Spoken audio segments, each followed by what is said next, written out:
오늘 우리에게 주신 말씀입니다. 우리에게 주신 말씀은 요한일서 4장 11절에서 21절까지 말씀입니다. 요한일서 4장 11절에서 21절까지 말씀입니다.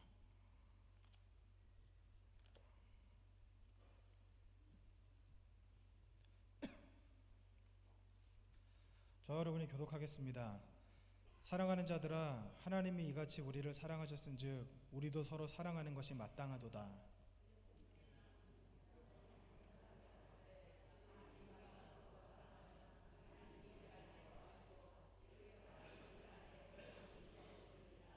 그의 성령을 우리에게 주심으로 우리가 그 안에 거하고 그가 우리 안에 거하시는 줄을 아느니라.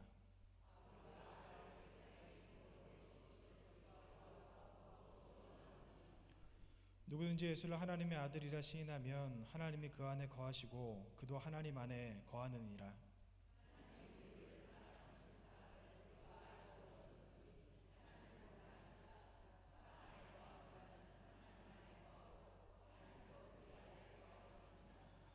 이로써 사랑이 우리에게 온전히 이루어진 것은 우리로 심판날의 담대함을 가지게 하려 함이니 주께서 그러하심과 같이 우리도 이 세상에서 그러하니라.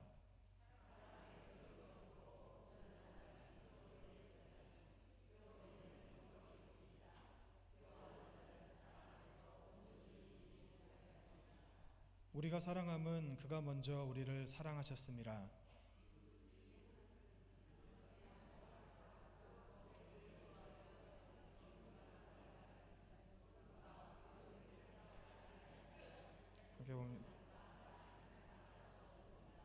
함께 봅니다.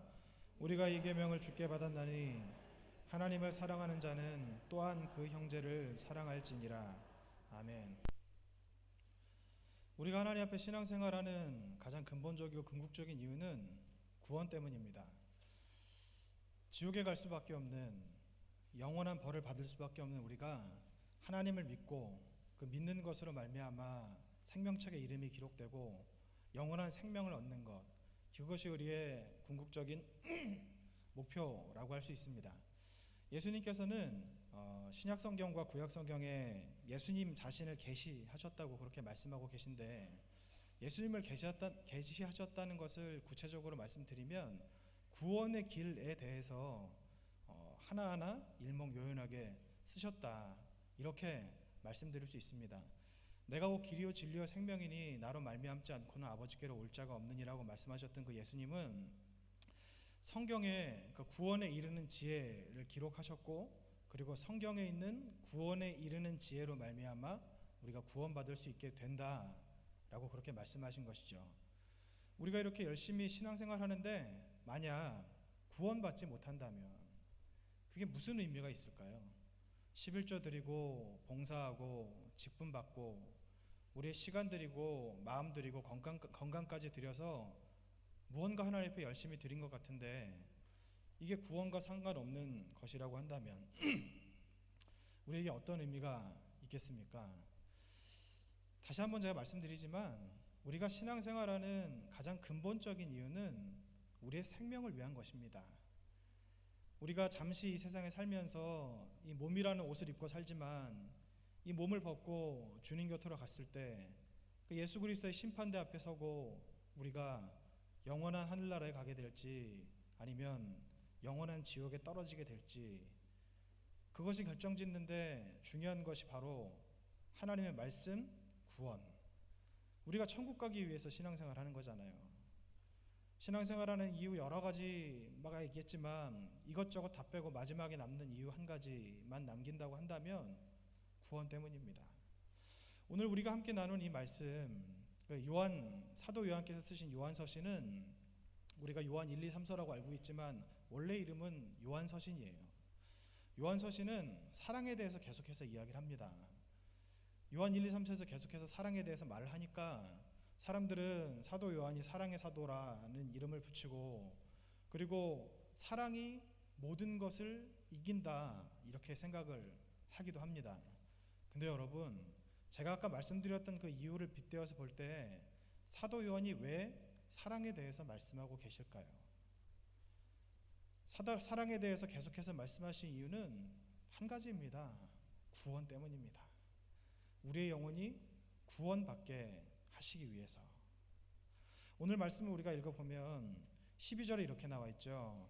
우리가 서로 사랑하면 하나님이 우리 안에 거하신다고 말씀하시고, 13절에는 성령을 우리에게 주심으로 우리가 그 안에 거하고 그가 우리 안에 거하신다고 말씀하세요. 15절에는 예수님이 하나님의 아들이라는 것을 시인하면 하나님이 우리 안에 거하신다고 말씀하시고, 16절에는 사랑 안에 거하는 자는 하나님이 그에게 거하신다고 말씀하십니다. 이 네 절에서 계속해서 반복되는 거하다는 것이 도대체 무슨 뜻일까요? 거하다는 것은요, 이렇게 좀 우리가 쉽게 받아들이기 힘든, 그리고 우리가 쉽게 이해가 되지 않는 이야기이기도 하지만, 한마디로 말씀드리면 거하다는 것은 구원을 의미합니다. 요한복음 15장 5절에서 6절 말씀입니다. 나는 포도나무여 너희는 가지라. 그가 내 안에 내가 그 안에 거하면 사람이 열매를 많이 맺나니 나를 떠나서는 너희가 아무것도 할 수 없음이라. 사람이 내 안에 거하지 아니하면 가지처럼 밖에 버려져 마르나니 사람들이 그것을 모아다가 불에 던져 사르느니라. 무슨 말씀을 하고 계신 겁니까? 우리가 예수님 안에 거해야, 우리가 예수님과 붙어 있어야 열매를 맺을 수 있다고 말씀을 하시는 거예요. 우리는 가지라고 여기서 말씀하고 계신데, 여러분 가지의 사명이 뭔지 아십니까? 열매를 맺는 거예요. 열매 맺지 못하는 가지는 쓸모가 없는 겁니다. 포도나무인 예수님께 가지인 우리들이 붙어 있으면 우리는 열매를 맺을 수 있게 되는데, 예수님과 붙어 있지 않으면, 그러니까 오늘 말씀에서 이야기하시는 것 같이 예수님 안에 거하지 않으면 우리는 열매를 맺을 수 없다고 성경에서 말씀하고 있는 겁니다. 열매를 맺지 못하는 가지는 어떻게 된다고 성경에서 나와 있습니까? 던져져서 버려져서 불에 사르게 된다. 이게 다르게 이야기하면 지옥에 떨어진다는 거예요. 지옥 불에 떨어지는 심판을 받게 된다는 것입니다. 그렇기 때문에 우리가 하나님 안에 거한다, 예수님 안에 거한다, 성령 안에 거한다는 것은 곧 구원을 이야기합니다. 이 구원에 대해서 이 사도 요한이 말씀을 하고 계신데, 그러면 이 구원은 도대체 어떻게 이룰 수 있는 것인가? 어떻게 하면 구원을 받을 수 있는 것인가? 그것을 우리가 좀 찾아보았으면 합니다. 하나님께서 우리에게 말씀하신 구원의 조건은 몇 가지가 있는데, 그 모든 조건들을 다 축약하고 이것저것 다 떼내고 한 가지만 남긴다면 이렇게 됩니다. 마태복음 22장 37절에서 40절까지 말씀입니다. 예수께서 이르시되 내 마음을 다하고 목숨을 다하고 뜻을 다하여 주 너의 하나님을 사랑하라 하셨으니 이것이 크고 첫째 되는 계명이요 둘째도 그와 같으니 내 이웃을 내 자신같이 사랑하라 하셨으니 이 두 계명이 온 율법과 선지자의 강령이니라. 하나님을 사랑하고 그리고 우리의 이웃을 우리 자신같이 사랑하는 것이 온 율법과 선지자들의 강령이니라. 모든 계명을 축약하고 모든 선지자들이 지켜야 될 것, 그 계명이 바로 하나님을 사랑하고 그리고 우리의 이웃을 우리 자신같이 사랑하는 것이라고 말씀하고 계십니다. 하나님 사랑과 그리고 이웃 사랑은 구원의 조건이에요. 구원의 조건은 하나님의 사랑과 이웃 사랑이라고 그렇게 말씀을 하고 계십니다. 마가복음 12장 34절입니다. 예수께서 그가 지혜 있게 대답함을 보시고 이르시되 내가 하나님의 나라에서 멀지 않도다 하시니 그 후에 감히 묻는 자가 없더라. 방금 그 읽어드린 그 마태복음과 이 마가복음이 병행 구절인데, 선지자, 그러니까 율법 교사 하나가 와서 예수님께 물은 거예요. 그랬을 때 예수님께서 대답하신 것이 하나님을 사랑하고 그리고 이웃을 사랑하는 것이 가장 큰 계명이라고 말씀하셨는데, 이 물었던 그 율법 교사가 이렇게 대답을 한 겁니다. 맞습니다. 예수님이 말씀하신 것이 정확합니다. 이런 식으로 이야기를 하니까 예수님이 말씀하신 게 그건 거예요. 그래, 네가 하나님의 나라에서 멀지 않았도다. 이렇게 말씀하시는 거예요. 이게 무슨 말입니까? 이대로 살면 너는 구원 받을 거야 라는 의미죠. 하나님을 사랑하고 하나님을 사랑하는 만큼 내 자신을 사랑하고 그리고 내 자신을 사랑하는 만큼 우리의 이웃을 사랑하면 구원받는다? 다르게 말씀드리면 하나님을 사랑하지 않고 내 자신을 사랑하지 않고 그리고 이웃을 사랑하지 않으면 구원받지 못한다는 뜻입니다. 여러분, 그런데 우리가 알고 있는 구원의 조건과 예수님이 말씀하시는 구원의 조건이 좀 다르다는 생각이 들지 않으십니까? 우리는 구원의 조건을 뭐라고 알고 계세요? 예수님 믿는 믿음으로 천국 간다고 그렇게 알고 계시잖아요. 로마서 10장 10절 말씀입니다. 마음으로 믿어 의에 이르고 입으로 시인하여 구원에 이르느니라. 여기는 분명히 마음으로 믿어야 되고 그리고 입으로 시인해서 구원을 받는다고 말씀하시는데 왜 예수님께서는 이것과 다르게 말씀을 하실까? 사도 바울이 잘못 이야기한 걸까? 아니면 예수님께서 잘못 이야기하신 것일까? 이런 의문이 들지 않으십니까? 우리가 한참 신앙생활을 열심히 해오던 우리나라의 60년대, 70년대, 80년대 그 수많은 부흥사 목사님들이 이야기하셨던 것이 그거잖아요. 예수님 믿는 믿음만 있으면 구원받는다. 구원받은 사람 손 들어라. 안 들으면 믿기만 하면 구원받으니까 믿음으로 들어라. 이렇게 말씀하셨잖아요. 여러분, 그것은 한쪽 면만 보고 이야기한 겁니다. 완전히 틀린 말은 아니지만 그렇다고 구원의 모든 면을 설명한 것도 아니라고 할 수 있습니다. 오늘 우리가 함께 읽은 우리 본문의 말씀 요한일서 4장 15절에 누구든지 예수를 하나님의 아들이라 시인하면 하나님이 그 안에 거하시고 그도 하나님 안에 거하느니라고 이렇게 말씀하고 계시지 않습니까? 하나님께서 우리에게 거하시는 것이 바로 구원이라고 했는데 예수님을 시인하면 그 구원이 우리에게 임한다고 말씀하시니까 꼭 이게 다인 것 같고 틀리지 않은 것 같지만 여러분, 사실은 그렇지 않다는 것을 우리가 이 말씀을 통해서 깨닫기 원합니다. 아까 제가 읽어드렸던 12절부터 16절까지의 말씀은요, 이렇게 이야기하시죠. 12절에서는 사랑을 이야기하시고 그리고 13절에서는 성령, 그리고 15절에서는 예수님을 시인하는 것, 그리고 16절에서는 다시 한번 사랑을 이야기하세요. 하나님께서 우리를 구원하시는 조건이 꼭 이렇게 사랑과 성령과 예수님에 대한 시인, 이 세 가지인 것 같이 말씀하시지만 사실은 이 세 가지는 하나입니다. 같은 말씀을 하시는 겁니다.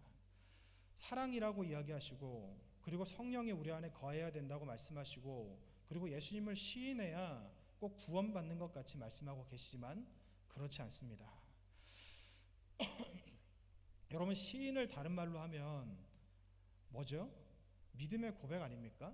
믿음으로 고백하는 거예요. 바로 믿음을 이야기하는 거거든요. 근데 사랑과 성령과 시인이 하나라고 한다면 무슨 말이냐면요, 결국은 이 모든 것들이 사랑으로 통한다고 말씀하시고 계시는 겁니다. 여러분, 이해가 잘 안 되실 수도 있어요. 사랑과 믿음이 도대체 무슨 상관이지? 믿음으로 열매를 맺어서 사랑이라는 열매가 생기는 거 아닌가? 라는 생각을 하실 수도 있습니다. 그러면 제가 믿음과 사랑이 어떤 관계가 있는지를 이 시간 좀 설명드릴 테니까 한번 잘 들어보시기 바랍니다. 믿음은요, 여러분 뭔가요? 믿음을 뭐라고 설명드릴 수 있죠? 하나님이 우리에게 명령하신 것에 순종하는 것, 이게 바로 믿음이에요. 하나님을 믿는다고 하면서 그대로 살아가지 않으면 믿음이 없는 것이라고 말씀하시죠. 행함이 없는 믿음은 죽은 믿음이라고 말씀하시죠. 행함 있는 산 믿음을 가져야 한다고 말씀하고 계시죠. 믿음은요, 행함과 결코 떨어질 수 없습니다. 행함이 없는 믿음은 사변적인 믿음이에요. 죽은 믿음입니다. 없는 믿음과 마찬가지예요. 믿음을 다시 한번 말씀드리면 믿음은 하나님의 말씀에 순종하는 것이 믿음이라고 할 수 있습니다. 그런데 이 믿음이 왜 도대체 사랑과 관계가 있느냐? 여러분, 하나님을 믿으면 왜 순종하죠? 하나님을 믿는데 순종하는 것과 도대체 무슨 상관이 있을까요? 하나님을 믿는 믿음이 있어서 우리가 순종하게 하는 원동력이 바로 사랑입니다. 이것에 대해서 WBC 주석에서는 이렇게 말했습니다. 그의 아들 예수 안에서의 하나님의 역사적이고 구원적인 행함에 대한 시인, 순종에 대한 것을 포함하고 있는 고백, 그리스도 안에서의 하나님과의 친밀한 사귐과 우리를 향한 하나님의 사랑에 대한 지식으로 이끌어간다. 그 결과는 사랑의 삶이며 혹은 사랑의 삶이 되어야 한다. 이렇게 말씀하고 계시는데요. 뭐냐면요, 하나님을 믿는 믿음의 고백의 결과는 사랑이라는 열매가 맺힌다고 이야기하고 있는 겁니다. 그리고 이것에 대해서 토마스 아켄피스는 이렇게 말했습니다. 우리가 성경에 나타난 모든 진리를 믿어도 이것이 우리에게 아들 되는 특권을 주는 것은 아니다. 마귀도 사도신경에 나오는 모든 항봉을 믿는다. 사람들이 이 믿음을 가지고 있으면서도 하나님을 사랑하지 않을 수 있다. 이렇게 말하고 있는 겁니다. 여러분, 마귀가 하나님을 알았죠. 그리고 마귀들이 예수님을 만났을 때 다윗의 자손 예수시여, 하나님의 아들 예수시여 라고 그렇게 이야기하지 않았습니까? 마귀도 하나님이 누구신지 알았어요. 마귀도 예수님이 누구신지 알았습니다. 믿고 있었다는 거예요. 믿지 않으면 어떻게 눈앞에 나타난 예수님이 하나님의 아들이라는 사실을 알 수 있었을까요? 믿음이 있었다는 거예요. 그런데 마귀의 믿음과 우리의 믿음이 다른 것, 그것 한 가지는 바로 사랑이라고 말씀하고 있는 겁니다. 요한일서 2장 9절에서 10절 말씀입니다. 빛 가운데 있다 하면서 그 형제를 미워하는 자는 지금까지 어둠에 있는 자요, 그의 형제를 사랑하는 빛 가운데 거하여 자기 속에 거리낌이 없으나, 이렇게 말씀하고 있는데요. 이 말씀이 그거예요. 믿음이 있다고 이야기하면서 사랑하지 않는 믿음은 가짜라고 말씀하시는 겁니다. 마귀가 가진 믿음과 다를 바가 없다는 거예요. 믿음을 가지고 있으면서도 마귀같이 하나님을 사랑하지 않을 수 있다고 말씀하고 있는 겁니다. 그럼 여러분, 이 제가 말씀드린 이 세 가지가 무엇을 이야기하는 거냐면요, 그리고 사도 요한께서 우리에게 말씀하시는 바는 무엇이냐면 이겁니다. 믿음이 곧 사랑이라는 거예요. 믿음이 곧 사랑으로 나타난다고 말씀드릴 수 있습니다. 그러면 여러분, 좀 헷갈리시죠? 하나님을 향한 사랑, 하나님을 향한 믿음, 그럼 이건 어떻게 나타날까요? 어떻게 우리의 믿음이 나타날까요? 여러분, 옆에 계신 분들 얼굴 한번 보실래요? 어떠세요? 고우시죠? 그런데 옆에 계신 분 얼굴을 보면 그분의 믿음이 어떤지 알 수 있나요? 그분이 교회에서 봉사하시는 것을 보면 믿음이 어떤지 알 수 있습니까? 기도의 내용을 들어보면 저 사람의 믿음이 어느 정도겠구나 알 수 있습니까? 아니에요.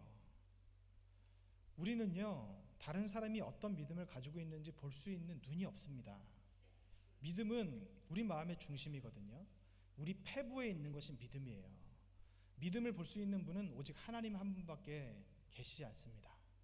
우리는 그 사람이 하는 행위, 겉으로 나타나는 그 외모를 볼 수 있기 때문에 그걸 보고 믿음이 있는지 없는지 추측은 할 수 있지만, 사실 믿음의 진정한 본질, 믿음의 유무는 하나님만 아실 수 있다는 겁니다. 그럼 여러분, 이런 의미로 이런 뜻으로 우리가 믿음을 생각했을 때, 그러면 나도 믿음이 없는 것 같고 저 사람이 믿음도 없는 것 같고 또 저 사람도 믿음이 있는 것 같고 나도 믿음이 있는 것 같고, 도대체 믿음을 어떻게 할 수 있을까? 그런 의문이 좀 드실 수도 있을 거예요. 이 부분에 대해서 조나단 에드워드는 사랑의 열매라는 책에서 이런 말을 했습니다. 사랑 없는 믿음은 영혼 없는 몸이 죽은 것과 같습니다. 사랑은 믿음의 생명이요 영혼입니다. 사랑은 살아있는 믿음과 다른 모든 믿음을 구별하는 것입니다. 사랑은 살아있는 믿음의 요소이며 참된 믿음의 본질입니다. 구원하는 믿음은 빛과 함께 열도 가지고 있습니다. 사변적인 믿음은 빛을 가지고 있으나 뜨거움이 없습니다. 사변적인 믿음은 마귀의 믿음이나 다름없습니다.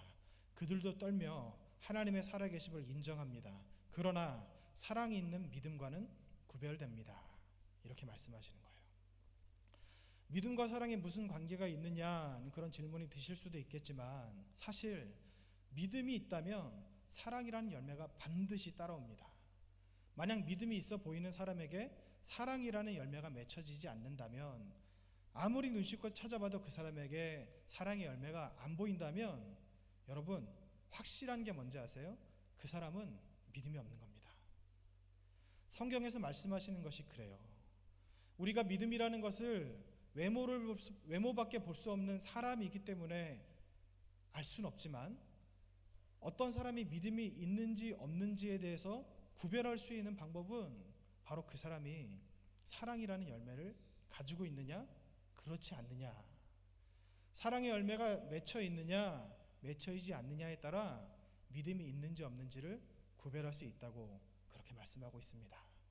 이 부분에 대해서 갈라디아서 5장 6절 이렇게 말씀합니다. 그리스도 예수 안에서는 할례나 무할례나 효력이 없으되 사랑으로서 역사하는 믿음뿐이니라. 사랑으로서 역사하는 믿음뿐이니라. 이 말씀을 다르게 여러분에게 쉽게 말씀드리면요, 사랑이 없는 믿음은 믿음이 아니라는 거예요. 믿음은 반드시 사랑으로 역사한다는 겁니다. 믿음은 반드시 사랑이라는 열매가 맺힌다는 겁니다. 그리스도 안에서는 할례나 무할례나 효력이 없으되 얼마나 믿었는지, 어떤 배경을 가지고 있는지, 얼마나 오랜 기간 신앙생활을 했는지, 어떤 집안에서 자라왔는지, 어떻게 봉사했는지가 중요한 것이 아니라 그 믿음이 진짜인지 아닌지를 알려면 사랑의 열매가 있느냐 없느냐, 그것 가지고 구별할 수 있다고 그렇게 말씀할 수 있습니다. 믿음은 사랑으로만 구별할 수 있습니다. 믿음이 있다고 이야기하면서 사랑이 없다면 그 믿음은 가짜입니다. 요한일서 4장 20절입니다. 누구든지 하나님을 사랑하노라 하고 그 형제를 미워하면 이는 거짓말하는 자니 보는 바 그 형제를 사랑하지 아니하는 자는 보지 못하는 바 하나님을 사랑할 수 없느니라. 오늘 말씀에서도 그렇게 말씀하시잖아요. 하나님을 사랑한다고 하는데 띄워주세요. 하나님을 사랑한다고 하는데 형제를 미워하면 거짓말하는 자래요. 하나님을 사랑한다는 것이 무엇입니까? 하나님을 믿는 믿음이 있다는 거예요. 하나님을 믿는 믿음이 있다고 하면서 그 형제를 미워하는 사람은 거짓말하는 사람이라고 말씀하고 있는 겁니다. 왜 거짓말하는 사람이냐? 눈에 보이는 형제를 사랑하지 못하는 사람이 눈에 보이지 않는 하나님을 사랑할 수 있겠느냐, 이렇게 말씀하고 있는 겁니다. 여러분, 그러면 도대체 사랑의 실제가 무엇일까? 사랑은 어떻게 나타나는 것일까? 우리가 사랑이라는 말을 많이 듣는데 그 사랑은 어떻게 실천해야 되는 것일까? 이 지금 읽은 말씀에 답이 나와 있어요. 사랑의 실제, 사랑의 실천, 그 사랑이 나타나는 방법은요, 바로 형제를 사랑하는 겁니다. 형제를 사랑하는 것. 형제를 사랑하는 것은 무엇일까요? 이웃을 사랑하는 것과 똑같죠. 이웃을 사랑하는 것은 무엇일까요? 어떻게 하는 것이 도대체 이웃을 사랑하는 것일까요? 어떤 분들은 이웃 사랑하는 것을 구제하고 어려운 것을 돕고 뭐 이런 것이라고 생각을 하시는 분들도 계세요. 틀린 말은 아닌데 완전히 맞는 말도 아닙니다. 조건이 따르죠. 하나님을 사랑하는 마음이 있어야 그 다음에 하는 그 사랑이 진짜라고 말씀드릴 수 있는 겁니다. 왜 그렇게 말씀드릴 수 있냐면, 여러분, 고린도전서 13장에 나와 있는 그 구절들의 내용이 무엇입니까? 사랑이 없이도, 그러니까 하나님을 사랑하는 사랑, 하나님을 믿는 믿음이 없이도 남을 위해서 자기 몸을 불살하게 내어줄 수 있고 자기 생명을 바칠 수도 있고 온갖 사람의 눈으로 볼 때 그럴듯해 보이는 일들을 할 수 있다고 말씀하시는 것이 바로 고린도전서 13장의 말씀이고, 실제로 그런 사람들이 존재합니다. 여러분, 뭐 기아 대책이나 뭐 월드비전 같은 그런 구호 단체 있죠. 거기에 이렇게 후원하는 사람들 중에 기독교인의 비율이 얼마나 되는지 아세요? 저도 정확하게는 모르는데요, 기독교인의 비율과 기독교인이 아닌 사람들의 비율이 크게 차이 나지 않는다고 들었습니다. 그러면 그 사람들도 형제를 사랑하는 건데 그 사람들은 그럼 하나님을 사랑하는 것인가? 이런 생각을 할 수 있거든요. 하나님을 사랑하는 마음이 없이도 이웃과 소외된 사람들에 대한 긍휼한 마음, 그리고 그들을 돌아보고자 하는 마음이 있을 수 있습니다. 그런 사람들과 하나님께서 구별하고자 하나님을 사랑해야 되고, 그리고 그 다음에 이웃을 사랑해야 된다고 말씀하신 것이죠. 구체적인 이웃 사랑, 그러면 어떻게 할 수 있을까요? 도대체 우리가 어떻게 하는 것이 이웃을 사랑하는 것이라고 알 수 있을까요? 도대체 어떻게 설명할 수 있을까요? 여러분, 이렇게 볼 수 있습니다. 골로새서 3장 13절 말씀입니다. 누가 누구에게 불만이 있거든 서로 용납하여 피처 용서하되 주께서 너희를 용서하신 것 같이 너희도 그리하고, 이렇게 말씀하고 계신데, 여러분, 이게 무슨 말씀이냐면요, 누가 누구에게 불만이 있거든, 이것을 좀 쉽게 풀어드리면 누가 누구를 미워하는 마음이 있거든, 누가 너희를 불편하게 하거든, 누가 너희에게 용서받을 만한 일을 했거든, 그러면 여기서 서로 용납하여 피차 용서하되 이렇게 말씀하고 계시지 않습니까?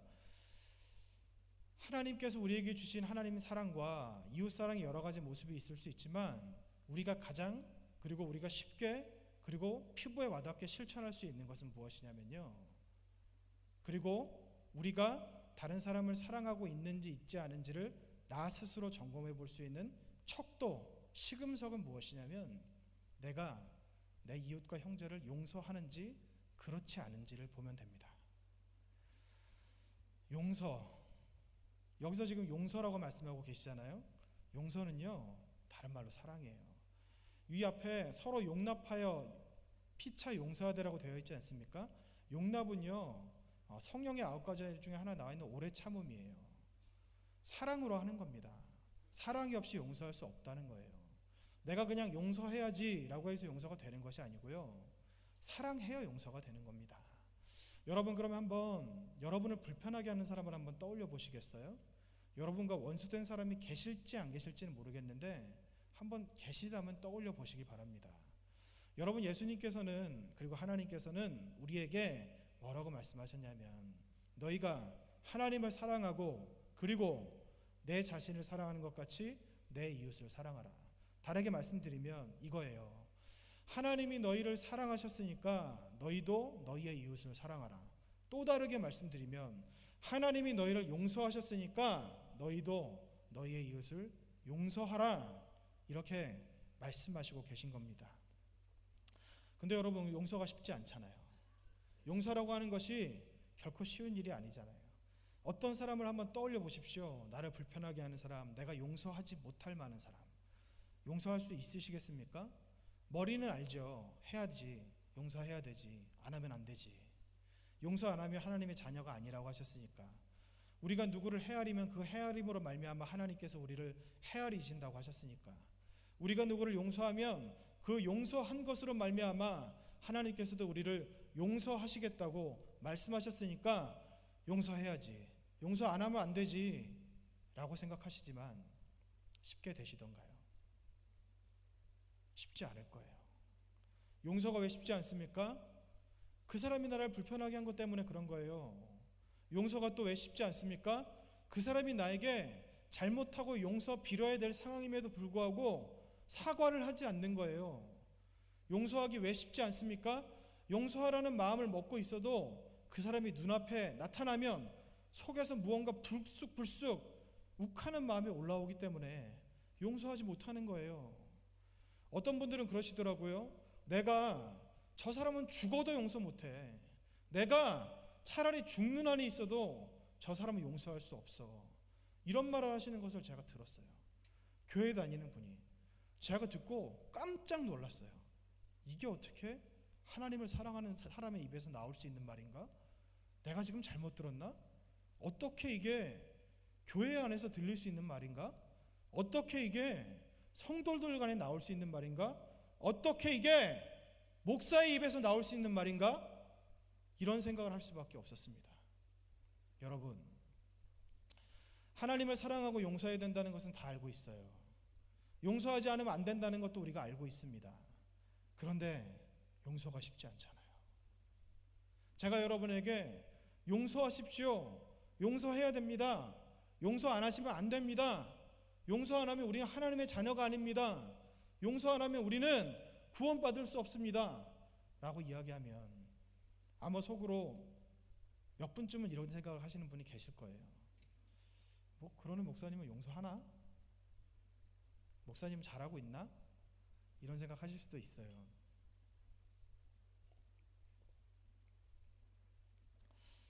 저는 용서하려고 굉장히 많이 노력하고 실제로 용서하면서 살아갑니다. 저는 특별히 그렇게 싫은 사람이 없어요. 마음에 좀 안 드는 사람은 꽤 있는데 싫은 사람은 없습니다. 여러분들은 어떠신지 잘 모르겠어요.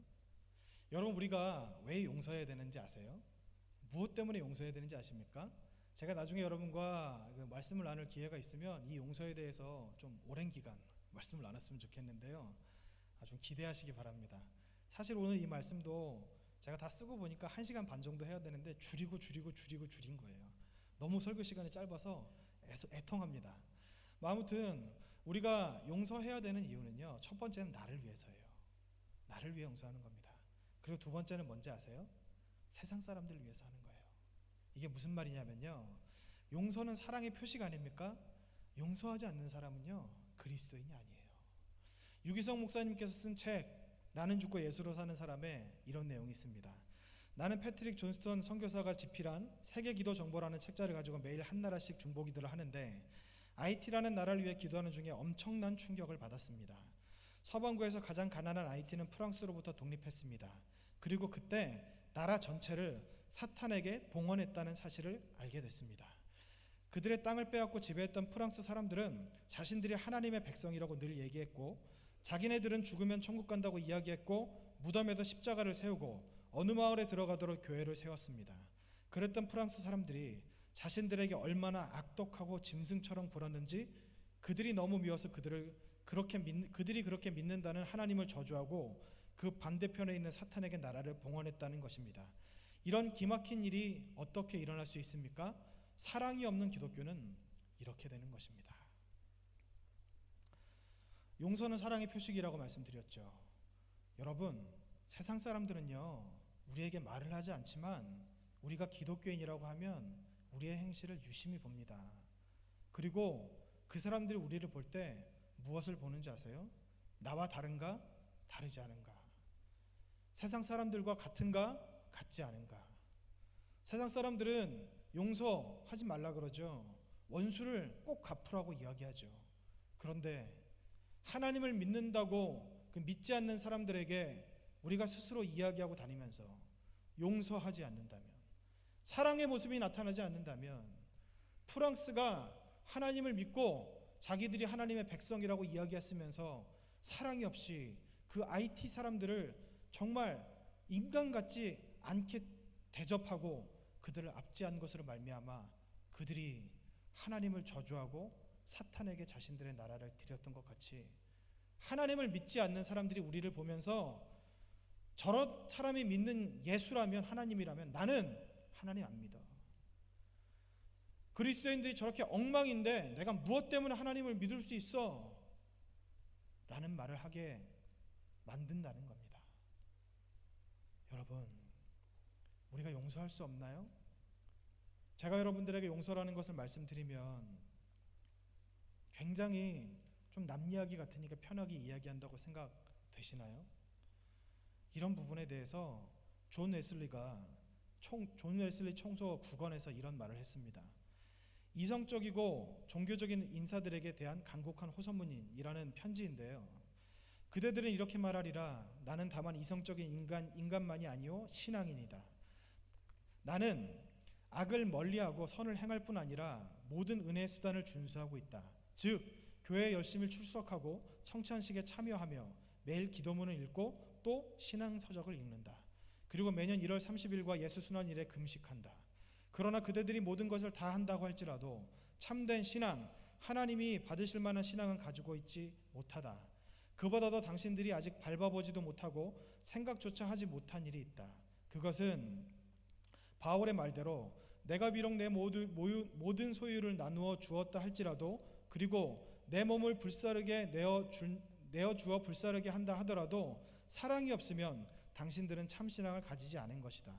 이 사랑의 믿음이야말로 하나님 앞에서 값어치가 있는 믿음이며 당신들이 원하는 믿음이다. 당신들에게는 사랑의 믿음이 필요하다. 그러나 당신들은 전심으로 하나님과 이웃을 사랑하지 않고 있다. 당신들의 마음에 물어보시라. 이것이 사실인지 아닌지를. 당신들이 하나님을 사랑하지 않는다는 것은 분명한 사실이다. 만약 사랑한다면 당신들이 그 안에서 행복을 느낄 것이다. 그러나 당신에게는 그런 행복감이 없지 않은가? 당신의 그 형식적인 종교는 당신들의 이웃이 가진 환락의 종교가 주는 기쁨만도 주지 못하고 있다. 당신들은 완전히 속고 있다. 지옥에 자리 잡고 있으면서 거기가 하늘이라고 생각하고 있다. 당신들이 알아야 할 것은 내적 신앙이 없는 외적 형식적 종교는 아무것도 아니라는 것이다. 이것은 차라리 없는 것만 못하다. 이 존 웨슬리가 이야기하는 거는요, 계속해서 제가 말씀드리는 그 하나님을 향한 사랑, 이웃 사랑, 그리고 용서, 대해서 말씀하고 있는 겁니다. 아까 제가 말씀드렸죠. 목사님은 남일이니까 쉽게 이야기하실 것 같고 사회생활 안 해보셔서 험한 사람 안 만나보셨으니까 용서하란 말을 쉽게 할 수도 있다고 생각하실 겁니다. 그래요. 그럴 수도 있습니다. 어떤 적은 고통을 겪은 사람이 더 큰 고통을 겪은 사람에게 권면하고 위로한다면 그 위로와 권면은 별 소용이 없어요. 그러나 아주 큰 고통을 겪은 사람이 그보다 적은 고통을 겪은 사람에게 위로와 권면을 한다면 그 위로는 정말 큰 위로가 될 것이고 그 권면은 세상 그 어떤 것보다도 소중한 권면이 될 것입니다. 제가 여러분 어느 누구보다도 가장 큰 고통을 겪은 분 한 분을 소개시켜 드리겠습니다. 아니, 세상에서 가장 큰 고통을 겪으신 분을 소개시켜 드리겠습니다. 요한일서 4장 10절 말씀입니다. 사랑은 여기 있으니 우리가 하나님을 사랑한 것이 아니요 하나님이 우리를 사랑하사 우리 죄를 속하기 위하여 화목제물로 그 아들을 보내셨음이라. 예수님을 화목제물로 보내주셨는데 여러분 이게 그냥 읽기에는 쉽죠. 예수님이 화목제물이 되셨다는 거예요. 여러분 화목제물이 어떤 절차를 거쳐서 제사가 지내지는지 아십니까?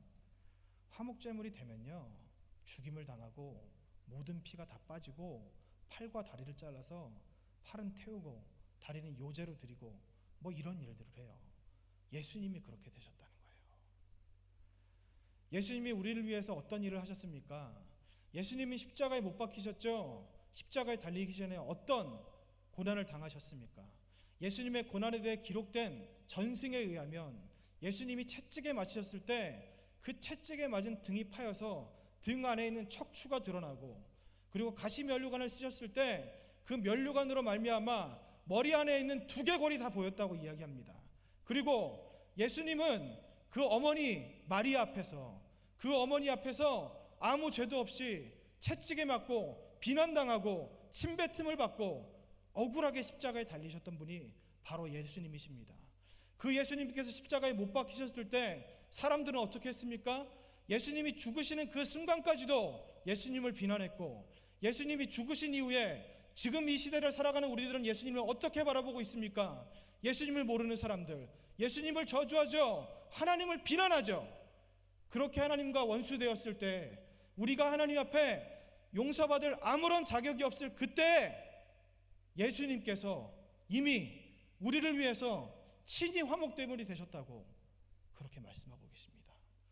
저는 여러분에게 용서하십시오라고 말할 권리가 없을 수도 있습니다. 그러나 예수님께서는 여러분에게 용서하라고 말씀하실 충분한 권리가 있습니다. 이 세상 그 어떤 것보다도 큰 고난을 당하신 예수님, 그 예수님께서 네가 나보다 더 큰 고난을 당하였느냐? 네가 억울하느냐? 저 사람이 너에게 그렇게 한 것이 힘이 드냐? 네가 나와 같이 억울해 받느냐? 나는 아무런 죄도 없이 멸시당하고 천대받고 침뱉음 당하고 얼굴을 맞고 채찍 맞고 가시면류관을 쓰었는데 그리고 십자가에 못 박혀서 모든 물과 피를 쏟았는데 네가 당하는 고난이 내가 받은 고난에 비교할 수 있냐? 그런 네가 어떻게 감히 용서하지 못한다는 말을 할 수가 있느냐? 어떻게 네가 감히 이런 은혜를 입었으면서 나는 죽어도 용서할 수 없다는 말을 할 수 있느냐? 예수님께서 우리에게 그렇게 말씀하시는 겁니다. 요한일서 3장 18절입니다. 자녀들아 우리가 말과 혀로만 사랑하지 말고 행함과 진실함으로 하자. 하나님께서는 우리에게 말과 혀로만 사랑하지 말고 행함과 진실함으로 하자고 말씀하셨습니다. 그런데 하나님께서 우리에게 하시는 이 말씀은 단순히 그냥 명령이 아니에요. 하나님이 이미 예수님이 이미 말과 혀로만 사랑하지 않고 행함과 진실함으로 사랑하셨기 때문입니다. 그리스도께서 우리를 위해 십자가에 죽으심으로 하나님께서 우리를 향한 자기의 사랑을 확증하셨느니라. 우리를 사랑한다고 성경에 쓰신 것뿐만 아니라 그 사랑을 실천하시기 위해서 예수님께서 자기의 형체를 비워서 이 땅에 내려오셨고, 그리고 우리와 똑같은 모습으로 인생으로 살아가시고 십자가에 못 박혀 죽으셨습니다. 아무런 죄도 없으신 그 예수님께서, 아무런 잘못도 없으신 그 예수님께서 우리의 질고를 위해서, 우리의 죄악을 위해서, 우리가 낫게 하시기 위해서, 우리가 자유하게 하시기 위해서, 우리의 죄를 사하시기 위해서 이미 말과 혀로만 사랑하지 않으시고 행함과 진실함으로 하셨습니다. 여러분, 그럼 우리들은 하나님 앞에 어떻게 해야 되겠습니까? 세상 그 어떤 고난, 어떤 고통보다 큰 고통을 당하신, 어떤 학자는 이렇게 이야기하더라고요. 예수님이 당하신 그 고난은 세상 모든 사람들이 겪은 고난을 다 합친 것보다도 크다. 그 고난을 당하신 그 예수님께서, 하나님께서 우리에게 말씀하시는 거예요. 용서하라, 용납하라, 그렇게 말씀하고 계시는 겁니다. 요한일서 4장 19절입니다. 우리가 사랑함은 그가 먼저 우리를 사랑하셨습니다. 4장 11절 말씀입니다. 사랑하는 자들아, 하나님이 이같이 우리를 사랑하셨은즉 우리도 서로 사랑하는 것이 마땅하니라. 다르게 말씀드리면, 사랑하는 자들아, 하나님이 우리를 이같이 용서하셨은즉 우리도 서로 용서하는 것이 마땅하니라.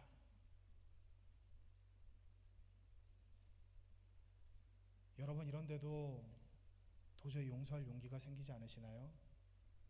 여러분, 그동안 많이 용서해 보려고 시도했는데 그게 잘 되시지 않던가요? 내가 안 하려고 한 게 아니라 나도 노력할 만큼 해보고 기도도 많이 해봤는데 용서가 안 돼서 어쩔 수 없이 포기하고 계신 분이 계신가요? WBC 주석에서 이 4장 18절에 대해서 이렇게 이야기하고 있습니다. 요한은 신자들이 이 세상에서 하나님에 대해 갖는 관계성이 예수님이 하나님에 대해 가졌던 사랑을 반영할 수 있고, 또한 반영해야 한다고 이야기하고 있는 듯하다, 이렇게 말씀하고 있는데요. 4장 18절 말씀은 이거죠. 사랑 안에 두려움이 없고 온전한 사랑이 두려움을 내쫓나니 두려움에는 형벌이 있음이라. 두려워하는 자는 사랑 안에서 온전히 이루지 못하였느니라. 이게 여러분 무슨 말씀이냐면요, 예수님이 십자가에 못 박히시기 전에 예수님께서 하나님께 어떻게 기도하셨습니까? 하나님, 할 수만 있으시면 이 잔을 나에게서 옮겨 주시옵소서, 이렇게 말씀하셨잖아요. 그런데 하나님께서 그 예수님의 기도를 듣지 않으셨죠? 그리고 예수님은 천사가 예수님을 돕는 것으로 그 기도의 응답을 받았습니다. 천사가 예수님을 도왔다? 이게 무슨 말씀이냐면요, 여러분 한번 생각해 보십시오. 예수님이 기도가 끝난 후에 그 가룟 유다가 로마 병정들을 이끌고 예수님께 찾아왔을 때, 그리고 예수님께서 그 서기관들의 그 마당에 가서 억울하게 신문 당하시고 본디오 빌라도에게 끌려가셨을 때 혹시 예수님의 모습 중에 두려워하는 모습을 찾아보신 적이 있으십니까? 한 번도 없으실 거예요. 이게 여러분 무슨 말씀이냐면요, 우리가 용서하려고 그러면 안 돼요.